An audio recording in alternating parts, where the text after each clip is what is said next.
Hello folks, so I said the other day I'd do something on the PIP assessment that I'd been through following the Timms review.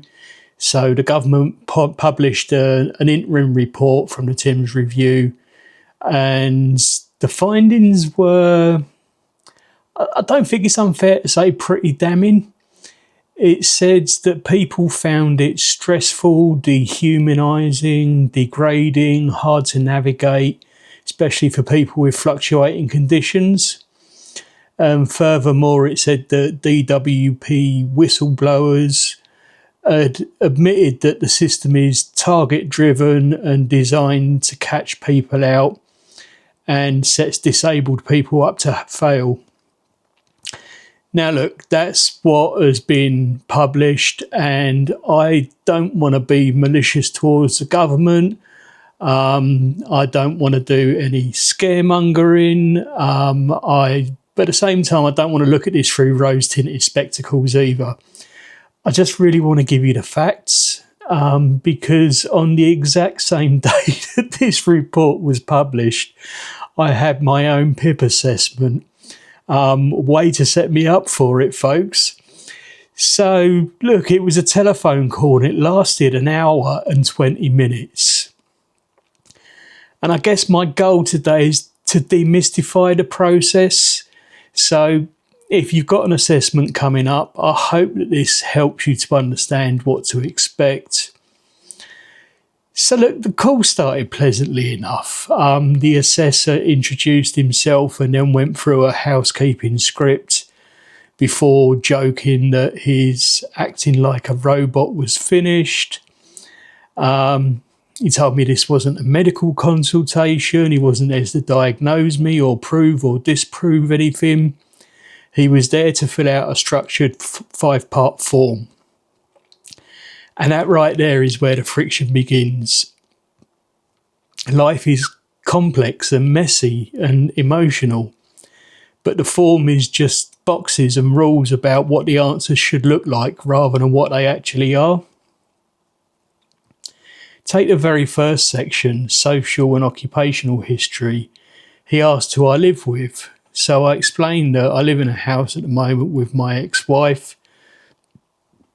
Briefly gave a bit of context, said that after getting a diagnosis like liver cirrhosis, she'd been through her husband's cancer for 8 years before he died.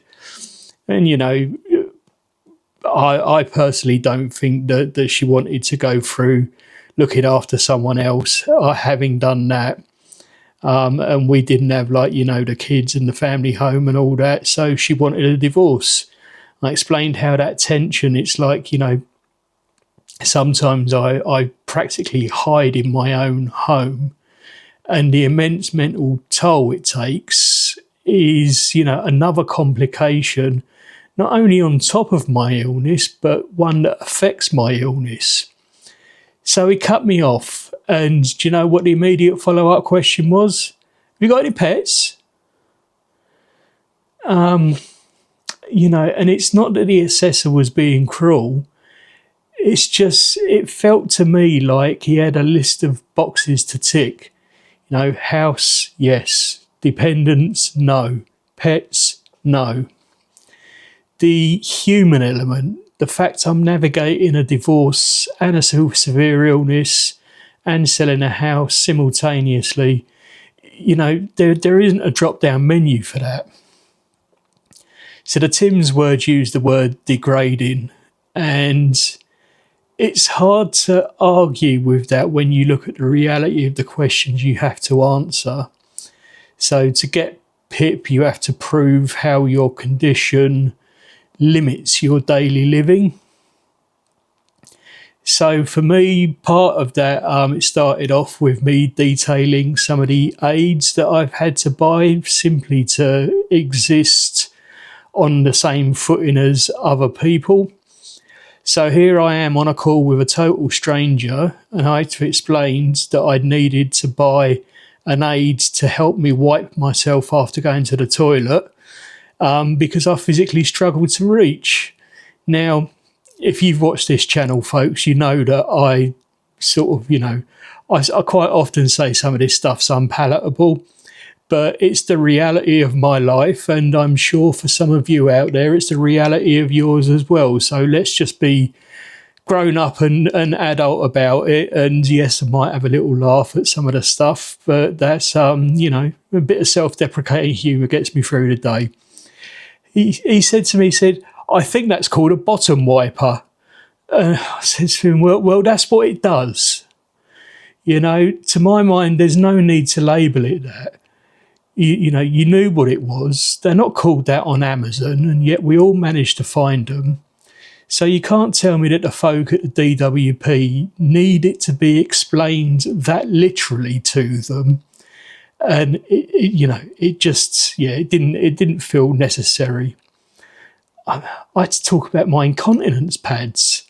I'm 51 years old, not 81. I haven't told anyone about them. But again, having to tell this complete stranger about it or risk failing. And the questions get really, really into the detail. So, for example, he said, what does your incontinence look like? I can tell you how I nearly answered that. And he says, is it that you can't make it to the toilet in time, or is it that you just don't have any feeling and it just happens?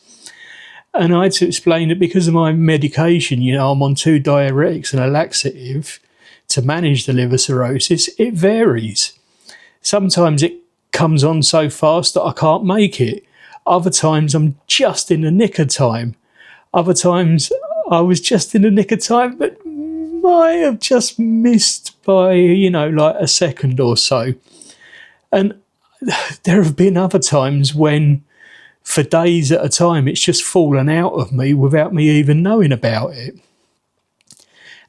And the thing is, it might not happen all the time, but I can't tell in advance when it is going to happen. So for me, I live with incontinence constantly because I can't tell you when it's going to happen. But all they want to know is how many times have you shit yourself? Sorry, I'm being crude, but that's how it felt. And, folks, you only need to poop your pants once in public to know that you really, really don't want it to happen again. He asked me to quantify it. He said, how many times does an accident start in my pants? And I said, well, probably once a week. Having to quantify how many times you soil your own clothing to a stranger on a phone, it does feel dehumanising. It strips away your dignity a bit. But you've got to do it, because if you gloss over it out of embarrassment, you won't get the support you need. So one of the biggest criticisms of the Timms review was how the system handles fluctuating conditions. And look, liver cirrhosis, again, for anyone living with it, is the definition of fluctuating. I suffer from frequent bouts of severe lethargy, dizziness. I can have sudden weight gain due to fluid retention. Once I put on 25 kilos in 2 weeks just from fluid. But maybe one of the hardest parts is, the brain fog and hepatic encephalopathy, which is like the build-up of ammonia in the brain that causes severe confusion. I've been hospitalised with that 4 times in the last year alone, and it happens because your liver would normally get rid of all that stuff, but your liver don't work. So, and the thing is, hepatic encephalopathy is when it's bad and potentially life-threatening. But even when I don't have that, the brain fog is a constant companion. And to be honest with you, the cognitive toll, the headspace needed to focus on that call was just draining me in real time. And, that led to a moment of friction regarding how the assessment is conducted. I sort of tried to explain that what I'm being asked for are clear, linear answers. But the reality is brain fog and confusion and lost words. You know, I can't remember the word that I'm trying to say. I'm being asked for measurable times and frequencies of conditions, presumably to put in a chart that says okay, very bad, and you're number 7, so we're going to put you there. But the reality is good days, bad days, and sheer exhaustion. And then as I was trying to list my symptoms, the assessor started repeating them back to me when I was halfway through giving the next answer. Now, even for a healthy person, active listening would just be a yep or mm-hmm, or something similar to indicate understanding. But to completely shut down my next response by repeating word for word the previous one, for someone with brain fog, that's a roadblock. And I had to stop him and say, I'd find it really helpful if you could let me answer the question rather than interrupting me, because then I stop, I forget where we are, I'm not sure whether I've told you something, haven't told you it, and I'm going to need to keep asking you what the question was, which ones we've gone over. So if you need me to pause so you can say it back to me, you need to ask me that. And to his credit, he apologised for that. But it highlights how the assessment can work against the claimant.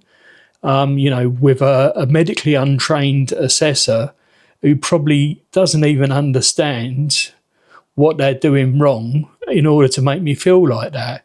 And, I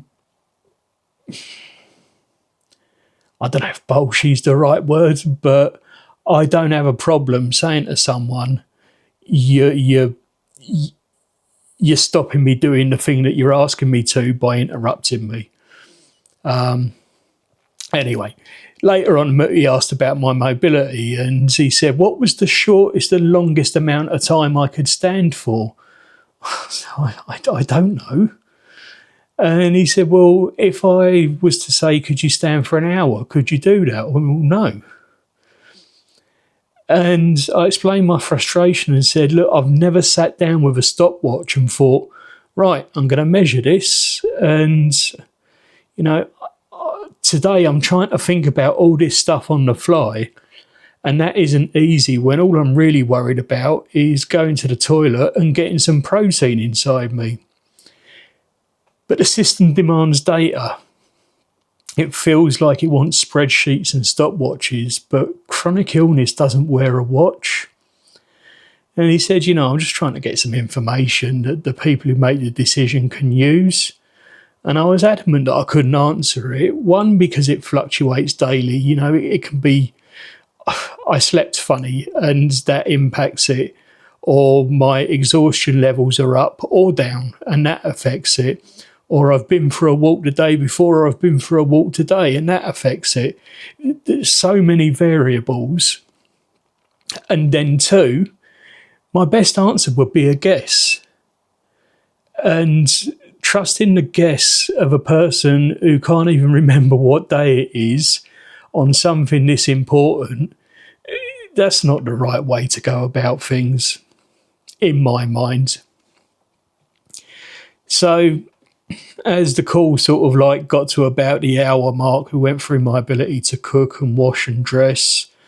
And I explained how I've burnt food because I lose focus and forget the hob is on. And sometimes I leave the hob on after I've cooked. I explained that, I rely on things like Huel and Grenade protein bars because I don't have the energy to stand and cook. But my liver, I'm told, I need to eat every couple of hours and I need enough protein to make sure that my body makes enough albumin. And look, just for you lot watching on YouTube, because the assessor didn't ask me, but if you didn't know, albumin's like a multitasking sponge in your bloodstream. So It holds on to fluid as it moves throughout your body, and if you haven't got enough albumin in your body, then that fluid can leak out and cause ascites and edema. And it also moves your medication around your body, and it helps to mop up toxins in the blood. And that's what AI says that it does anyway. So as always, folks, I'm just going to say I'm not medically trained. Nothing I say should be taken as advice. I'm still just a random dude on the internet, right? So getting back to the assessment, I explained how it takes me 10 to 15 minutes just to get dressed.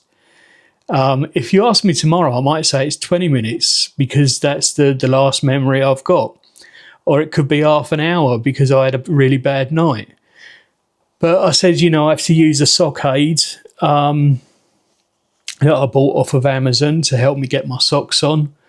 And that I'd repurposed an extendable back scratcher to sort of bring my boxers up. Otherwise, I get sort of debilitating cramps. And I sort of like, I was giving up a little bit by this time and said, I feel like a bit of a decrepit old fool. And then we were getting close to the end and I had to confirm the exact milligram dosages of my 6 different medications. And by then I was completely done. I'd had enough. And he asked me if I had any final questions or if anything had been missed. And I told him the truth. I said, I've got a feeling that a couple of times as we were going through it, I hadn't really cottoned on to what was being asked until later. I said, it's never going to be easy when you're dealing with someone who's not quite with it. And he just said, again, is there anything you want to ask now? I said, well, I couldn't tell you what those things are now. That's just part and parcel of my condition that, if you've moved on and I've lost it in the moment, then it's lost forever. I'm never going to be able to get it. And that was it, 1 hour and 20 minutes. The report goes off to the DWP and I wait 8 weeks for a decision. So did my experience match the Timms review?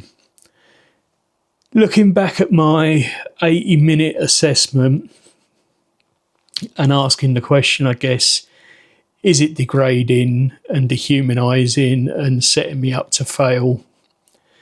So, like I said, in my experience, and it is one data point, that assessor himself wasn't malicious. He was mostly polite.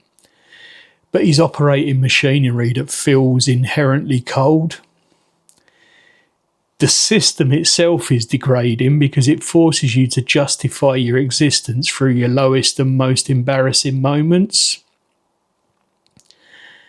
And it is hard to navigate because it asks for rigid data from bodies and minds that are completely unpredictable. I guess it does feel a little bit like you're set up to fail when I felt kind of like penalised for not having a stopwatch to time my own suffering. Even though he didn't want an exact time, he wanted a range with an upper and a lower boundary.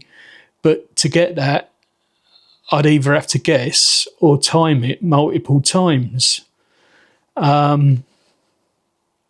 So overall, I think my key takeaway is it feels like it was developed by people who have no experience of the thing that they're assessing.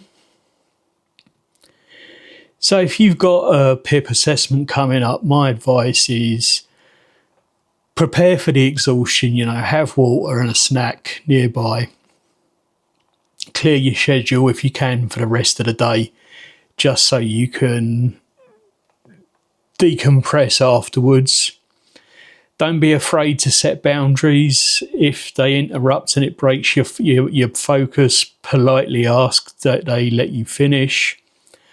Ask for a break. So if you need the toilet, you need maybe you need to put the phone on mute and scream at the ceiling, whatever gets you through it.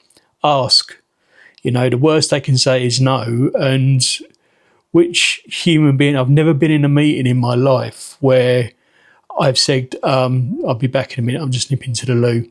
And they've said, no, you can't, sit back down. So, you know, I really can't see them telling you, no, you can't go to the toilet. And I think just get ready to leave your pride at the door. Answer factually, no matter how embarrassing it is, because they need to hear the worst of it. The form doesn't have a checkbox for bravery, so you're just going to have to open up and get on with it. Summing up then, I guess, you know, living with liver cirrhosis is it's already like a full-time job. Fighting for the support that you're entitled to shouldn't be another one. I will let you know what happens when I get my application back, when I hear from them. But be nice and be kind. You never know what people are going through. Until the next one, folks, laters potatoes, off your pop.